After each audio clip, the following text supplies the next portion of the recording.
So we are still in Malawi. There's a delay because they said there's a problem with the right engine and the engineer is working on that. I don't know how long that would take.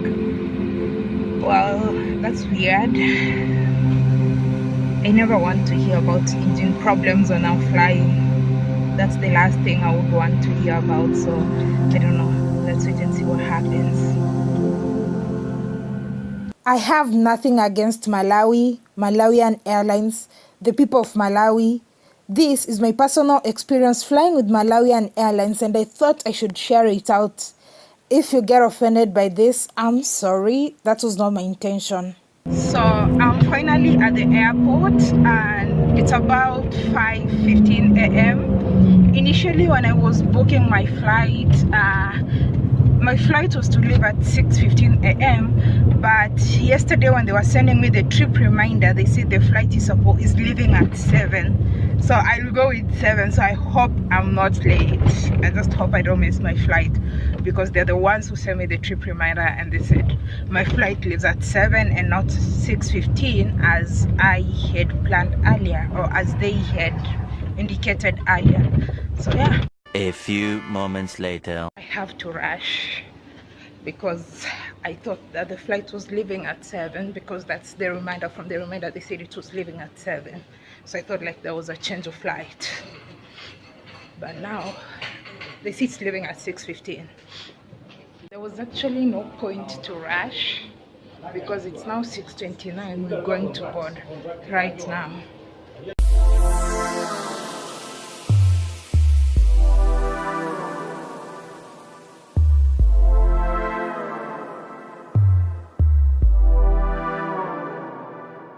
So we get in, and the first thing I notice is the safety instructions. I love checking safety instructions every time I'm boarding. They have this very old, if you can see, very old leaflets, and one is written Malawi Airlines, another one is written Malawian Airlines. It's confusing, right? Okay, that's not important. I also noticed that it's very dirty. Okay, just look at this.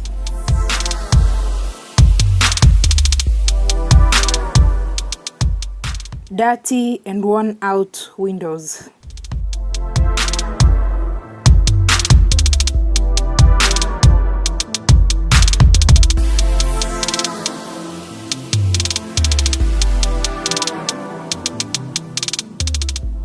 Old and worn out, dirty seats as well.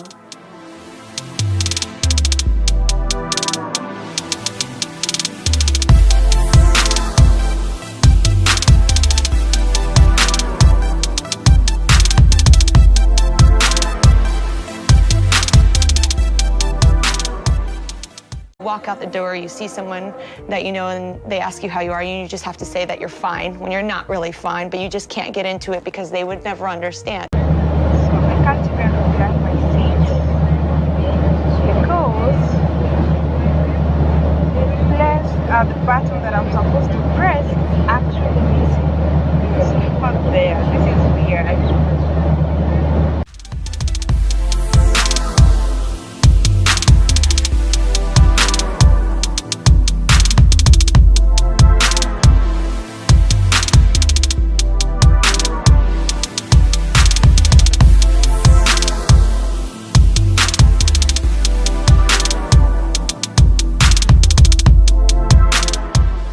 So after having breakfast, I decided to go to the toilet. This was the most disgusting bit of this flight. Ugh. The first thing I noticed is that the water in the hand wash sink is stagnant. It doesn't drain. Ugh. The toilet is dirty and smelly. Look at this soap. Oh my goodness. Dirty, old and slimy.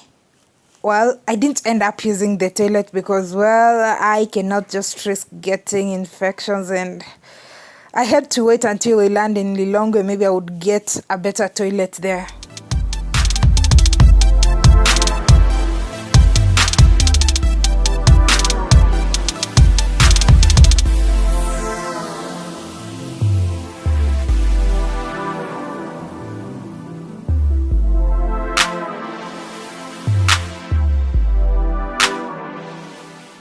I couldn't wait to land. I couldn't wait to land.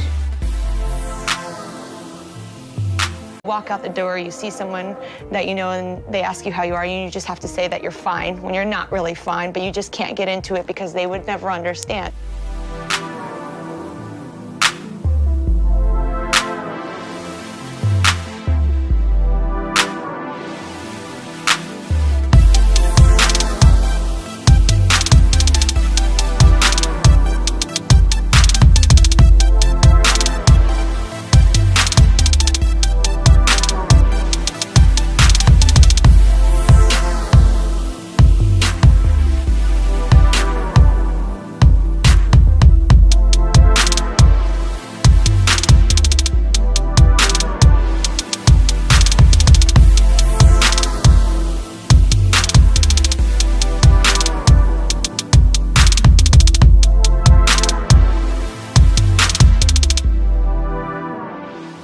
So we boarded our flight to Johannesburg in South Africa, and the first thing that caught my attention is how old and dirty the seats were again, and worn out, which could be a very good breeding place for bed bugs.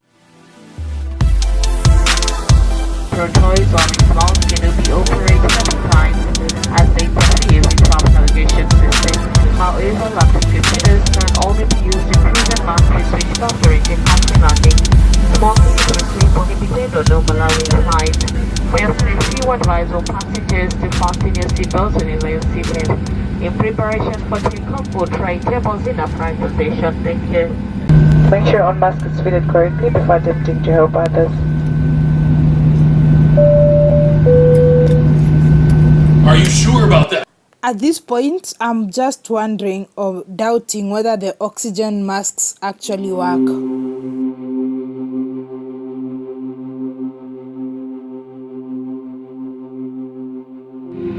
So we are still in Malawi. There's a delay because they said there's a problem with the right engine and the engine is working on that. I don't know how long that would take. Well, that's weird. I never want to hear about engine problems when I'm flying. That's the last thing I would want to hear about, so I don't know. Let's wait and see what happens.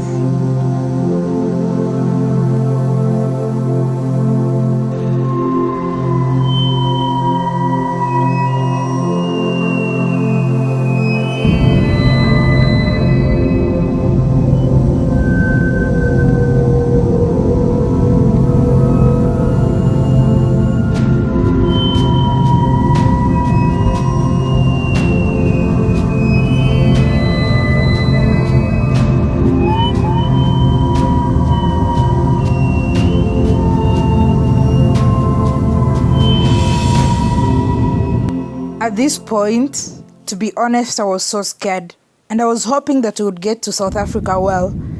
So anytime we could go through some slight turbulence, I would be like, oh my goodness, this is it. I could not even sleep on this flight, keeping in mind that you'd been told that, oh, there was a slight problem with the engine. So yeah. The staff are very friendly. But so this is how I got myself in a Malawian Airlines flight. I booked Ethiopian Airlines only to realize that on this route, it's being operated by Malawian Airlines. And that's how I got myself in this flight. Finally, we were landing in Johannesburg, and I couldn't be more happy or more relieved when we touched down in Johannesburg. I was so happy that finally I was leaving this aircraft. Probably never to use the airline again. So out of curiosity, I went to check the ratings on their social sites and the comments, and probably share my experience there and see if they could do something like improve on the airline. So when I went to their Facebook, the first 10 recommendations are does not recommend, does not recommend, does not recommend. All the first 10. And you know what's weird? None of them is responded to. Like, nobody bothered to comment or respond. Malawian Airlines didn't bother to comment or respond to the complaints that the client said. Well, like I said, this is not meant to like really portray it in a negative way, but it's up to you to judge and just decide. It's just a point of information, and I hope Malawian Airlines works on their aircraft and on their services, and at least responds to people's messages. Thank you so much for watching this video. Kindly subscribe, share, and I hope Malawian Airlines does something about their aircrafts and their services. Until next time, bye bye. See you in my next vlog tomorrow.